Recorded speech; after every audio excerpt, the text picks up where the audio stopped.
Hi everyone, welcome back to this course on Sociology of Media and Communication. So, today we are going to be doing lecture number 15 of this course and the last lecture of unit 2. This unit has introduced learners to theoretical approaches and perspectives to understanding media and communication, and the semiotic approach is the last one in this unit. So, before I go into the details of what this approach does, let me first talk a little bit about what semiotics is.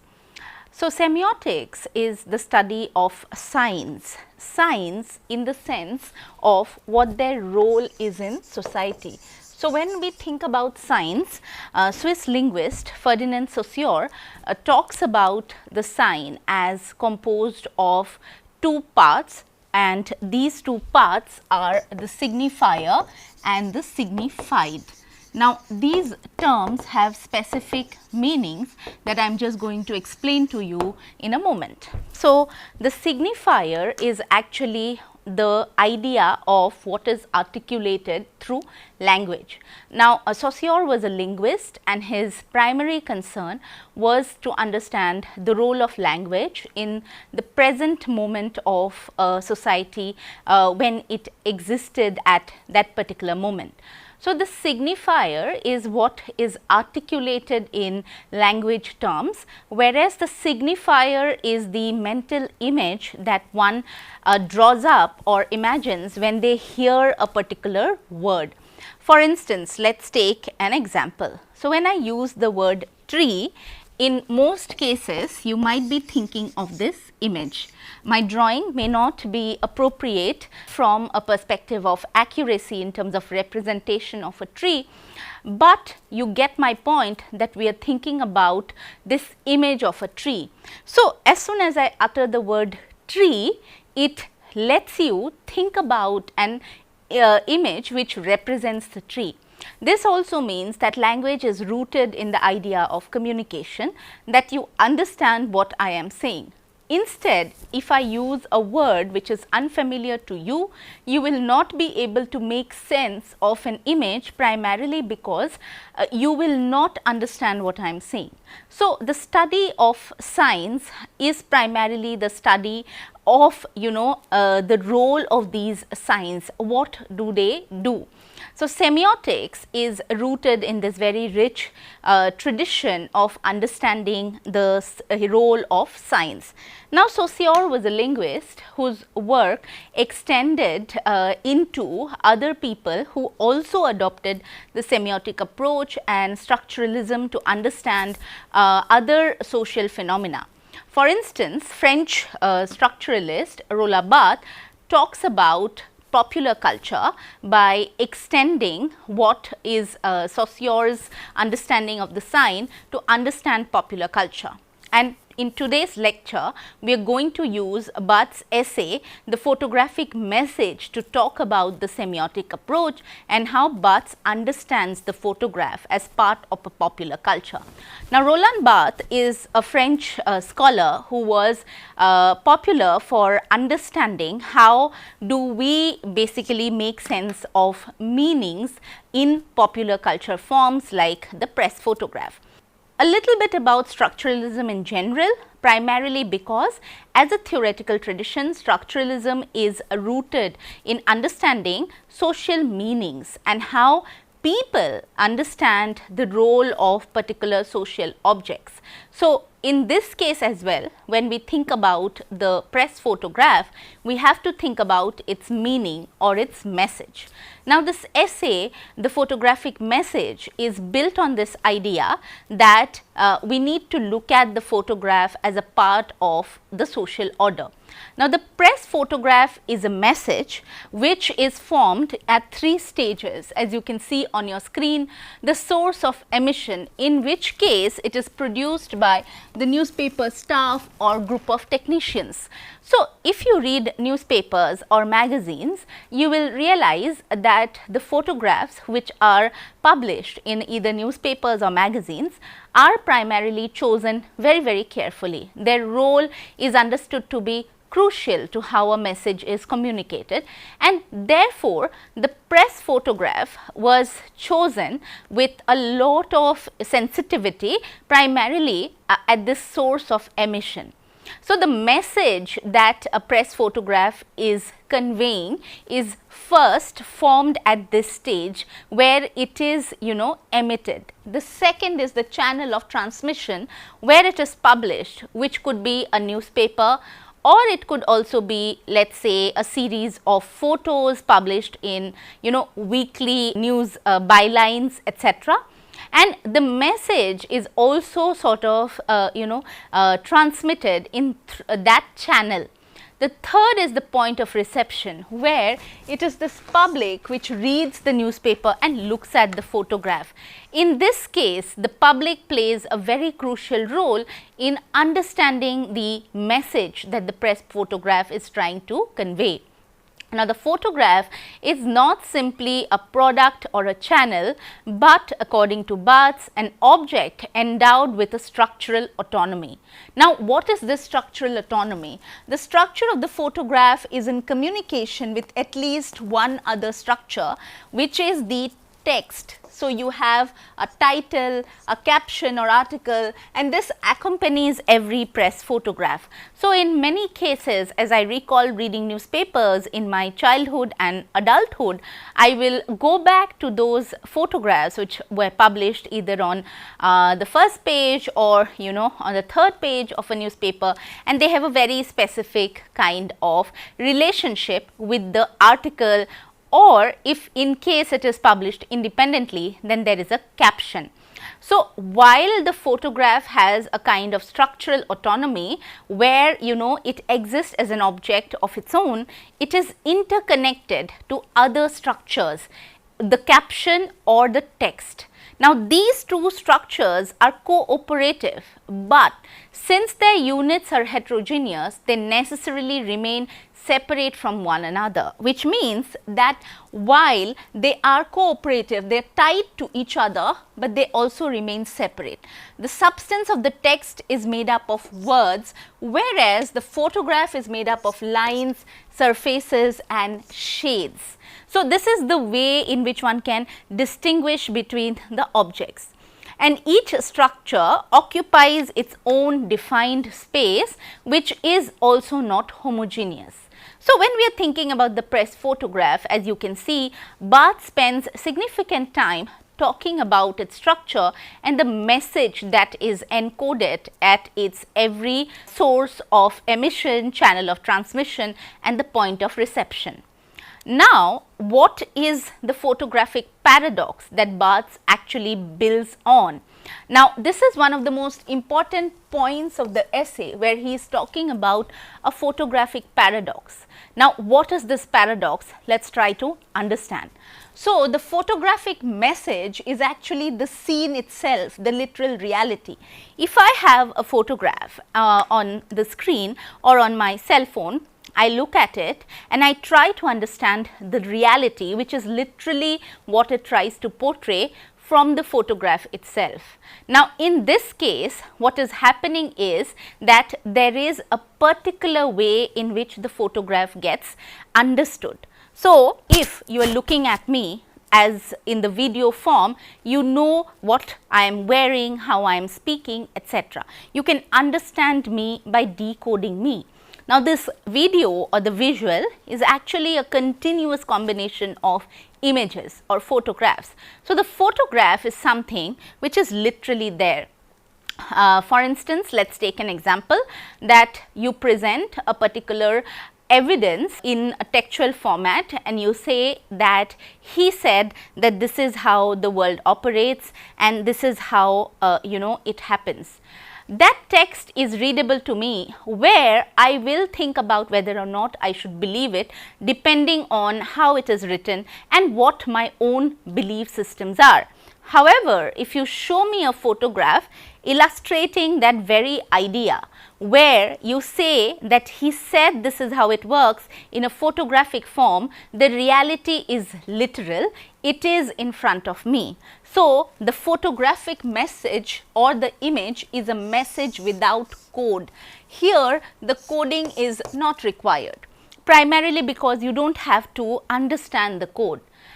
It is a continuous message. The message is being relayed to us through our naked eye, where we look at it and we understand it. However, there is a paradox, and it is this paradox which Barth sort of builds on, and let us talk about the paradox. The paradox is that in the photograph there is a duality of message, and this duality is actually primarily being seen in the form of a coexistence of two messages, where you have without a code and with a code. Now, the first point that Barth is making is that the photograph is an image or a message without a code, but then he goes into the paradox of a photograph, and this is a little bit confusing primarily because of how he talks about it.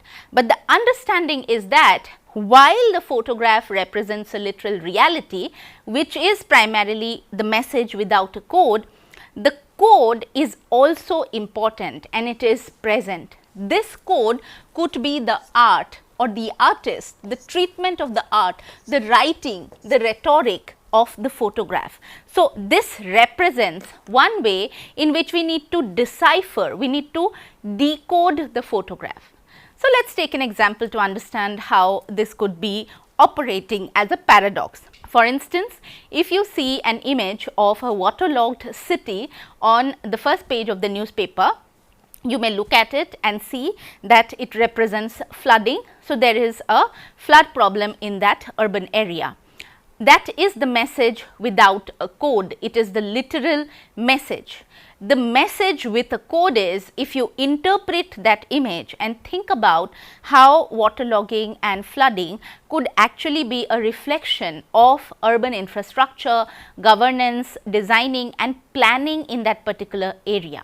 So, what are you doing as a viewer when you are looking at the image? You are looking at it from two angles. One is without the code, where you are looking at the literal reality, and the other is when you are looking at the coding, right.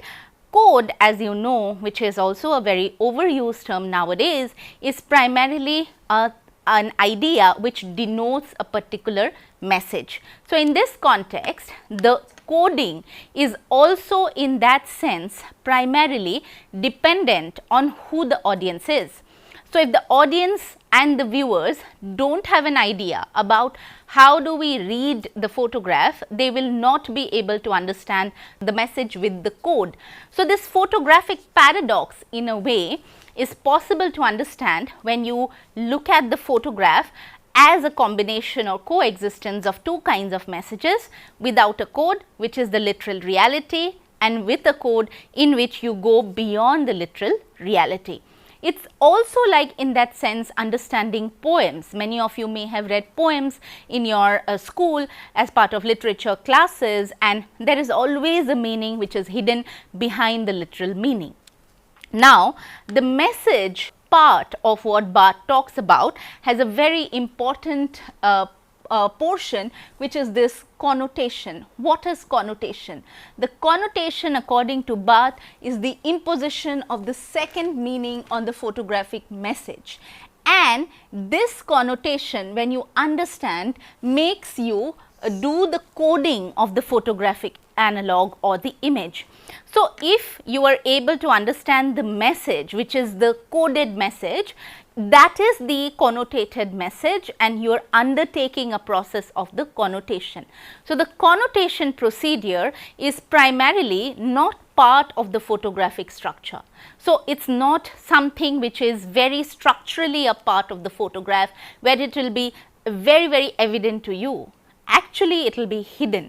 Now, then Barth goes on to talk about certain connotation procedures which existed in ways where you could see how do you understand that connotation. The number one is the trick effects. So, this is the first connotation procedure, and in this essay he goes to talk about a 1951 photograph of Senator Millard Tydings in conversation with the communist leader Earl Browder. Now, this photograph actually is historical in the context of the American elections, primarily because Senator Tydings lost the upcoming elections after this photograph, which was fake, came out, in which he was pictured with the communist leader Earl Browder. Now, if I tell you the story, you may think, what is the big deal about a photograph that the senator lost the elections? For this, we need to understand the hidden message or the connoted message. So, the hidden message is the anti-communist kind of environment and social idea that the US society has. As you know, the US and the USSR have been bitter rivals since the Cold War days, and this reflection on anti-communism is part of how they are suspicious of ideas which get connected with the USSR. Therefore, when a senator is posing with a communist leader, he loses the elections primarily because it is tricking the audience into believing that he too will be bringing in communist values in your constituency. Now, what is this photograph doing? This photograph is tricking the audience. It is a basically connoted message which is understood by people who are a part of that society. It is not easy for others to understand what is that message which has a code. So, what Barth is trying to tell us is that the photographic paradox in a photograph consists of this idea that you see the literal reality, and then you also have a reality which is coded, and this connotation or coding can only be done if you are familiar with the social significance of those hidden messages. The second connotative procedure is the pose. What pose does the subject take, which primarily also creates the way in which the photograph is valued. So, if one looks at the photographs that are up on faculty websites and faculty profiles of universities, you will see that they are very distinct. In these photographs, they are expected to pose in a particular way. That posing itself is also a part of the hidden connoted message that you should be posing in a way which gives a sense of your position, of your ability, of your teaching, etc. So, the second connoted procedure also adds a meaning to the photograph. The third is objects. That when we think about a photograph, we also have to think about how objects give a photograph meaning and primarily denote a kind of signification where that meaning is emerging from the objects that are used.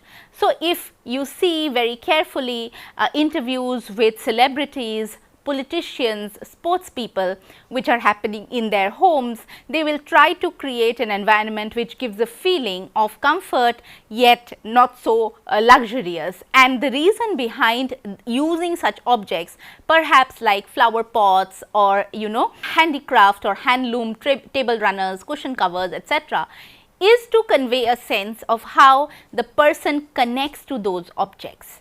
Similarly, when we think about an academic lecture and it is being conducted, let us say on Zoom or Google Meet, the background will have bookshelves.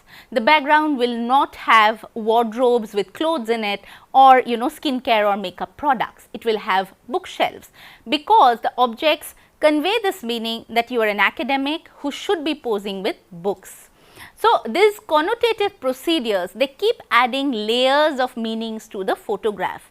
The fourth connotative procedure is called photogenia, where the connoted message is the image itself, which is embellished by techniques of lighting, exposure and printing. Now, in this context, photogenia is actually enhanced editing where the image is embellished, it is made different by using techniques of lighting, exposure and printing. Now, in this context again, what happens is that how you read the image depends on how you primarily locate that image. So, if there is a wedding and photographs are captured of the bride, the images will be embellished with these techniques, so that a perception is also portrayed that a bride looks beautiful and is glowing on her bridal day. So, the way that photogenia operates is also creating the image itself as the connoted message. The fifth one is connected to aesthetics and is called aestheticism. So, when photography turns painting or visual substance treated with deliberation in its very material texture. Now, aesthetics is a big part of how we think about photographs. Many of you might be using Instagram and you know what role the filters play in creating aesthetics. So, the resulting photograph which is created with aesthetics, its display of aestheticism, it refers to the very idea of a painting, and one of the best compliments that a photographer wants to hear is that it almost looks like a painting, and primarily because the aesthetic effects of connotation are attached or added to create that painting like objective spectacle. So, if you look at Instagram, some of the best photographs that are created would have comments like it almost looks like a painting or it looks very real. Similarly, you can use different kinds of filters to enhance your aesthetic looks. The vintage filter or the black and white filter are used to create a sense of nostalgia or remembrance of the past, which also adds meaning to how the photograph is being read. So, primarily Barth is talking about these connotative procedures, with the last one being the syntax, where several photographs can come together to form a sequence, and this could be a photo essay, or this could also be a post on Instagram where you have more than one photograph showing a particular way in which your journey, your travel, your idea of a day was curated. Primarily, what do you see? We see that the messages that are loaded in the photograph are being added at every stage. Now, remember that in every photograph, all 6 connotative procedures may not be there, or they may be there. The idea of adding those procedures is flexible, but in many cases they are there. Now, when we are thinking about this photographic paradox, remember that Barth's idea is to talk about the photograph as an object of popular culture, which has 2 kinds of meaning, primarily this connoted message and the denoted message, which is the message which is the literal reality. Now, in most cases, these images are accompanied by text, and we know this be it in newspapers or in primarily photo essays as well. Now, this text actually becomes a parasitic message which is also designed to connote the image and to quicken it in its understanding. So, if you have a caption or if you have written text, it becomes easier for people to read the image and understand it, because you read the understanding. So, there is also in a way where the text loads the image and burdens it with a culture, a moral and imagination, primarily because if you want to read the photograph in a different way, but the text says that it is not what it is, it could mean that the viewer is compelled to think, how do I understand this image when the text says something else. So, what we have is the text being an accompaniment in the understanding of the image in this semiotic sense. Now, the effect of connotation will differ also according to the way in which the text is presented. So, how does this matter? When we think about the headline, if it is separate from the image by its emphasis, it breaks the content of the image. So, if the headline is a little separate, then the image is already looked at by the viewer and then the headline is read. So, there is a break. the article that is being written, if there is again a separation from the image by distance, it distances the content of the image. The caption by its very disposition appears to duplicate the image included in its denotation. This means that the caption actually literally translates the image into the denoted message. Now, when we have the possibility of adding alt text to images for people who are visually impaired or disabled, the idea behind adding the alt text is to explain the images to people who cannot see those images. And as writers, when you include images in your works, you are asked to explain exactly what the image means. In those senses, very often the alt text is a denoted description, it is not connoted, meaning that the connoted or the hidden message generally is not written in the caption or the alt text for the visually impaired or disabled.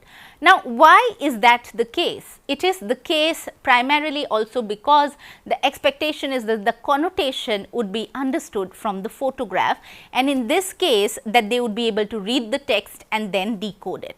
Now, interestingly, this relationship between the text and the image is very significant in also media and communication in the present contemporary context. You see that platforms not only have the possibility of uploading images and using them, you also need to provide a caption or a description. Primarily that relationship between the text and the image is continued to be highlighted. So, the connoted message in many ways is historical and cultural, primarily because without understanding the history and culture and particularly nuances of a society, you will not be able to understand the coded message. For instance, when we go back to that photograph of a senator being pictured with a Communist Party leader, it immediately tells us that it is not understandable until and unless we know the context. And the link between the signifier and the signified also remains historical, that how we think about the mental image of what is being said as from our historical cultural perspective, which is why due to the code of connotation, the reading of the photograph is always historical, primarily because we are coming in with a perspective where we are thinking about a photograph in a coded way, and that code is directed through both the reader's knowledge as well as their language. So, understandably the photograph is a message with a code as well as a message without a code, and this is why it constitutes a paradox. Now, the semiotic approach as illustrated by Rolla Barthes is an attempt to understand these objects of media and popular culture primarily in terms of the meanings that they have in people's social cultural lives. So, that is the purpose of using a semiotic approach, that you decode a particular object of popular culture. The very same thing can also be done with the advertisements, as we have seen through discussions on advertisements, and we will continue to do so. Thank you.